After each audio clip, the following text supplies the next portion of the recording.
So, happy Sunday. And yes, read aloud, Blood on the River. Well, chapter 21 was a sad one. Reverend Hunt has died. I'll never forget reading when I read it the first time. I literally was like in shock. I just didn't think that he would die. But anyways, we're going to go on to chapter 22. We have 5 more chapters left, guys. So, it's going to get good, even better. All right, 22 starts on page 173.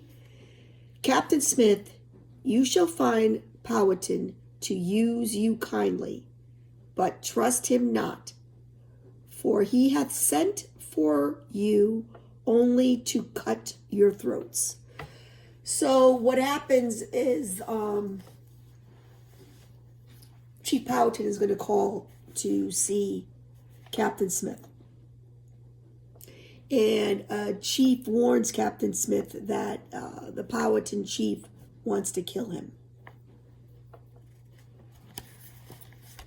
Our trouble starts when winter sets in.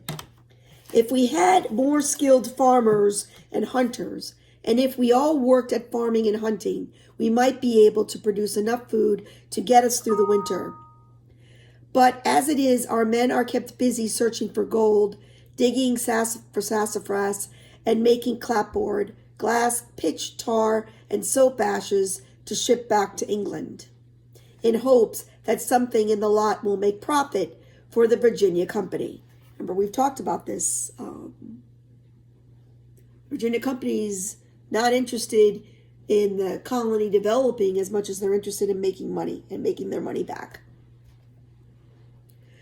And to make things worse, when Captain Newport leaves in December, he takes a lot of our food stores with him, saying he and his sailors will need them for the long voyage home. At least he takes Captain Radcliffe as well and rids us of him. When our barrels are empty, Captain Smith goes to trade with the natives for grain. But he comes back empty-handed. Chief Powhatan has commanded all of his tribes not to trade with us. He is wielding his power, said Captain Smith. He is showing us that the crowning ceremony angered him, and that his power is not diminished by it. We will see what else he plans to do. We are allowed 1 cup of grain for each person once a day. I am always hungry. I often think of the feast at the Weronico and wish I was there again. Richard and I dig up sassafras root to chew on to ease our hunger.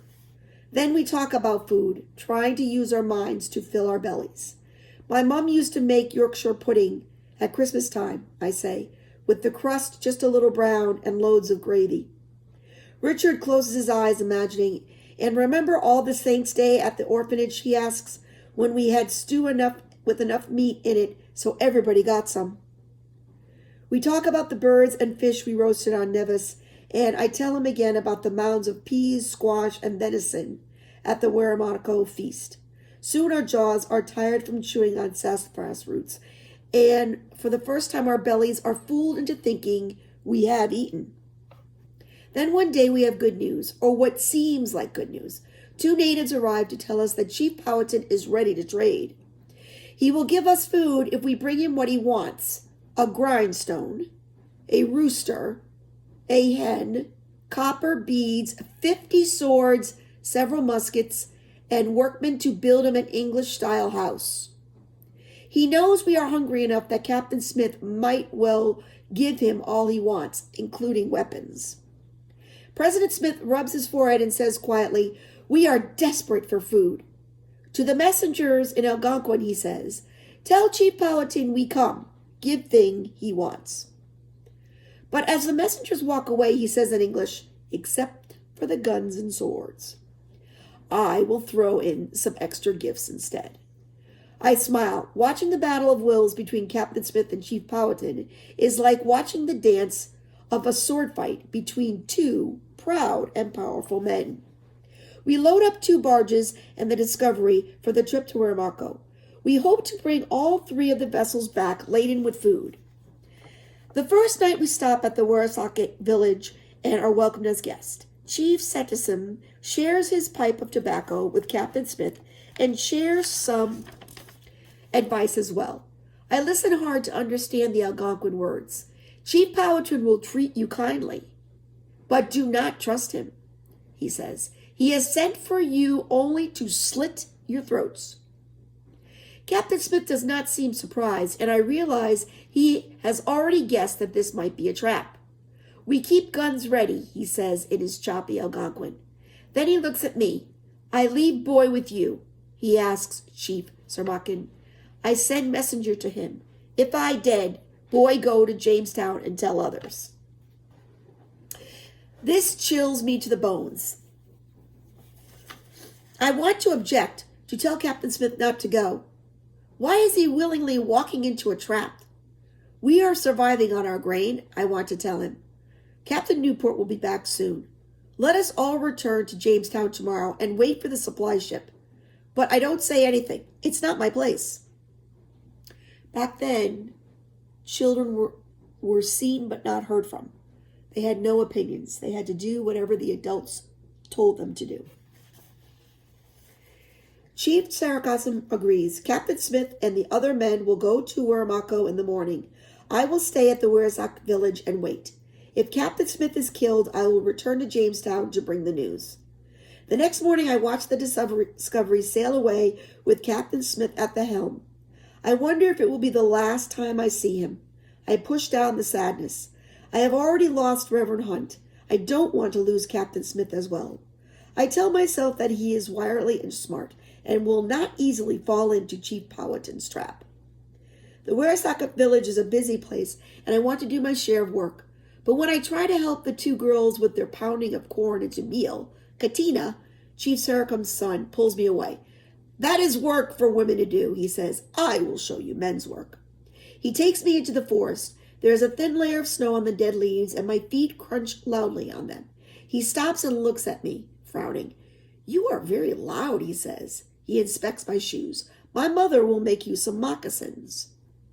He looks around, finds a sapling that seems to be just right for what he is searching for, and cuts it down with his hatchet. I will teach you how to make a bow and arrow, he says, or bow and arrows. Working with wood and stone is a good way to keep my mind off of what's might be happening to Captain Smith. Katina teaches me how to peel the bark off the sapling, cut notches for the bowstring, and string it with strong gut. We make several arrow shafts from straight, thin wood. He shows me how to make an arrowhead, chipping a piece of rock until it is the right shape. It is a slow process, and I ruin several pieces of rock before I get it right. But finally I am able to make my first arrowhead. Then I try a shaft and balance the shaft with feathers so that it will shoot straight. When we grow hungry, we go to the communal cook pot fire. That's where everybody eats out of the same pot. There we find a large clay pot filled with hominy and venison stew, fish on the grill, and bread baking in hot ashes on the ground. Eat, says Katina. He tears off a piece of bread and uses an oyster shell to scoop stew right out of the pot.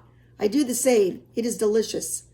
This is what I have seen people do all day. Just come up to the pot and take what they want to eat. I realize that they have no meal times, no rationing of food, and I think that these Powhatan people must be the wealthiest people on earth. A young woman comes to put a new loaf of bread in the ashes and to stir the pot of stew. She wears a kind of apron made of deerskin that hangs down to her knees. Her arms, face, and legs have colorful tattoos of patterns of flowers, fruits, and snakes. Her black hair is put into a long braid hanging down to her hips. She smiles shyly at me. How strange I must look to her in my English clothes. No messenger comes that day or the next. I don't know if this is good news or bad. I have no choice but to wait. At sunrise, I go with Katina down to the river where he bathes in the frigid water. I stay shivering on shore. Katina sprinkles a bit of tobacco in the river, closes his eyes, and lifts his hands. I know he's praying. This is what Namatak did each morning when he lived with us in Jamestown. Basically, he's thanking Mother Earth for giving him the water to bathe in. The days go by, and I learn more about men's work, which is mostly hunting and fishing.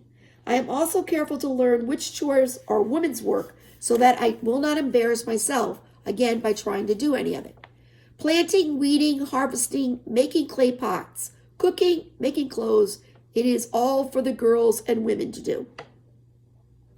Katina teaches me how to make a knife by chipping a piece of rock until it is sharp and then tying it with gut onto a short stick.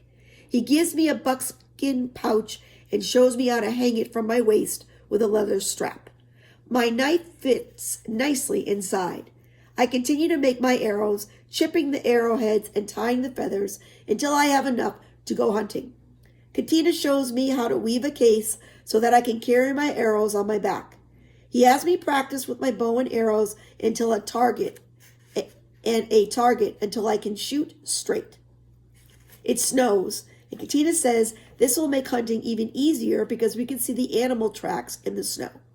I have my new moccasins and I walk carefully, heel to toe, the way he has shown me, trying to be as silent as he is. I wonder why he's being so silent in the woods, hunting. I'm concentrating so hard that at first I do not notice someone else who has been walking quietly in the forest. Then suddenly I look up and see him. "Namatuk!" I cry out. I'm very glad to see him. Then, when I realize why he has come, I'm filled with fear. He is the messenger from Waramako. I stand, gripping my bow, waiting for the bad news. Namatuk smiles. "Don't look so worried, Samuel. Your master sends good wishes." I groan with relief, and then I am confused. "Why have you come and not Captain Smith?" I ask him in English. He answers me in Algonquin. I am in his world now. Captain Smith says you will stay with the Wartscocks through the winter. You will learn more of the language and eat well. Katina joins us. He and Namatuk exchange the greeting of countrymen. With one fist, each taps first his own chest, then forehead, and then taps the other boy's chest and forehead. "Come," says Katina. "You must be hungry after your journey. We will hunt later." We sit with Namatuk at the communal cook fire as he eats. I form my question in Algonquin. "Chief Powhatan make trap?" I ask. Now that I have heard the good news, I'm ready to hear the whole story. "Yes," Namatuk says, but your words is as quick as a rabbit. The trap did not catch him." He grins. "He likes Captain Smith as much as I do." In between mouthfuls, Namatuk tells us what happened. Captain Smith and his men arrived in Waramako and were treated kindly. They traded for lots of corn, but by the time their boats were loaded up, the tide was out and the boats wouldn't move. They had to spend the night in Waramako, staying in one of the houses. Not houses. They were made out of very thin saplings that would bend easier, sort of like a hut. Just after dark, Captain Smith heard a sound at the door. It was Pocahontas. Her eyes were wide with terror. "You must go," she said. "In a little while, my father's men will bring you food. As soon as you put your weapons down and begin to eat, they will slit your throats with your own swords. And if they don't succeed, there will be a bigger attack later." She begged them to leave right away. She was crying. She knew that if she was caught warning Captain Smith, her father would have her put to death. She may have been play acting the first time, I think, but this time she really did risk her life for Captain Smith. The tide is still too low for them to leave. Within an hour, 10 strong warriors came with platters of food, just like Pocahontas had said they would. The warriors said the slow matches on the Englishmen's guns were smoking up the room, making them sick, and they should be put out. But Captain Smith just said, "Oh, we don't mind the smoke." Then he made the warriors taste all of the food to make sure it wasn't poisoned. Captain Smith and his men ate their supper with their guns smoldering and ready. And later, a big attack, I ask? Namatuk tells us how the Englishmen kept up guard half the night, standing with their muskets ready. There never was an attack. At midnight, the tide had risen enough to move the boats, and they left. So Captain Smith and his men are safe, and they have taken corn back to Jamestown. Thank you. Good news, I say to Namatuk. It has begun to snow again, and Namatuk is invited to stay the night. He sleeps in the family house with Kitana and me. The next day, the three of us go hunting. We walk quietly through the white forest, stalking rabbits. We see one. Even I have been quiet enough not to startle it. Katana and Namatuk both look at me. They want me to shoot, to have a chance to make my first kill. Silently, I pull out an arrow and string it to my bow. I make my breath even and slow so it will not affect my shot. I watch the rabbit as it hops along the undergrowth looking for food. I pull back the bowstring and aim. Then I let the arrow fly. There is a whoosh and a thud. The arrow hits its mark. The hare lies still. Blood seeps out where my arrow has entered its side, staining the snow bright red. Katina claps me on the back. You've learned well, he says. I am still amazed at what I have done. Go take your prize and give thanks to God for your meat, says Namatuk. I tie the rabbit's hind feet to a piece of gut and hang it around my waist. We hunt some more, and the other two boys also get rabbits. The winter day is short. When the sun sinks down, casting long shadows over glittering snow, it is time to return to the village. I use my knife to cut open the rabbit's abdomen and clean out its insides and peel the rabbit's skin away from the meat. My rabbit, which I have killed myself with a weapon I have made, becomes a part of the communal stew that evening. It makes me feel proud and strong. Namatuk goes home to Uramako, and I stay at the Warasak village, as Captain Smith has prescribed. Katina and I do more hunting. He shakes his head when he sees me trying to keep my hair, which is getting quite long, and out of my way. He asks his mother to cut my hair for me. She takes 2 mussel shells and grates away the hair on the right side of my head down to the scalp. It pinches and pulls, but I keep still. On the left side, she leaves it long, and she cuts a ridge of short hair down the middle of my head, so that my hair looks very much like the other men and boys. There, says Katina. Now it will not get caught in your bowstring. When the winds of February blow cold, I wear a mantle of deerskin. During the March thaw, I kill my first wild turkey. Katina ties 2 of its feathers into the long side of my hair. In late April, when the mosquitoes, flies, and gnats come out, Katina shows me how to layer a bear grease mixed with the powder of red pukan root that keeps the bugs away. It also makes my skin red. I no longer look very much like an English boy. One day, we boys are playing a game that is much like English football. We have a goal at each end of the field, and we kick a ball made of skins, trying to score by kicking the ball into the other team's goal.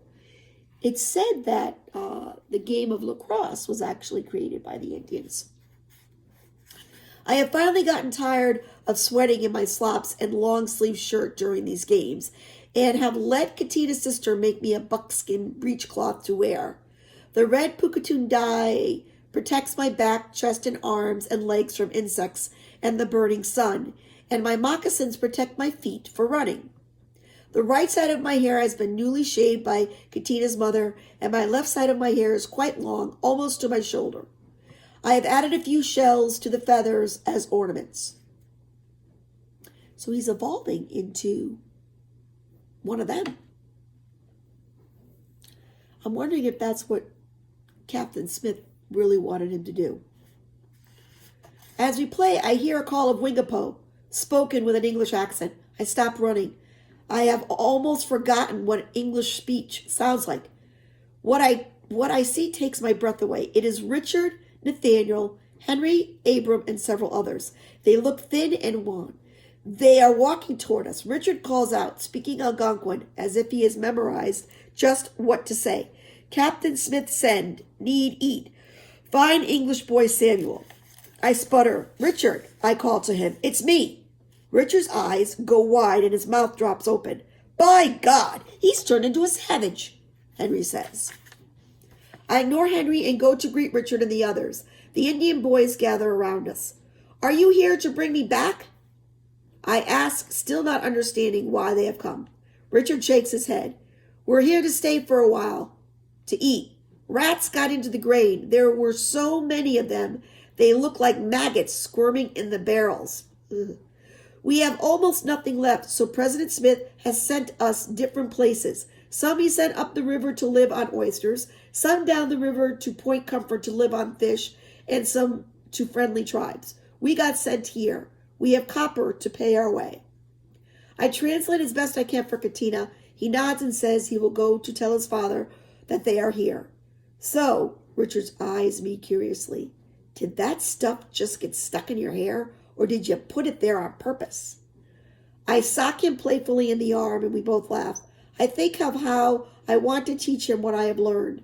How to make snares, to catch beavers, otters, and squirrels. How to build a fire in a canoe at night so the fish will be mesmerized and come close so we can spear them. How to find mushrooms and roots and berries that are good to eat. I know that with this knowledge I've gained from living with the Wereshocks, we don't ever have to be hungry again. Possibly the reason Captain Smith sent him there.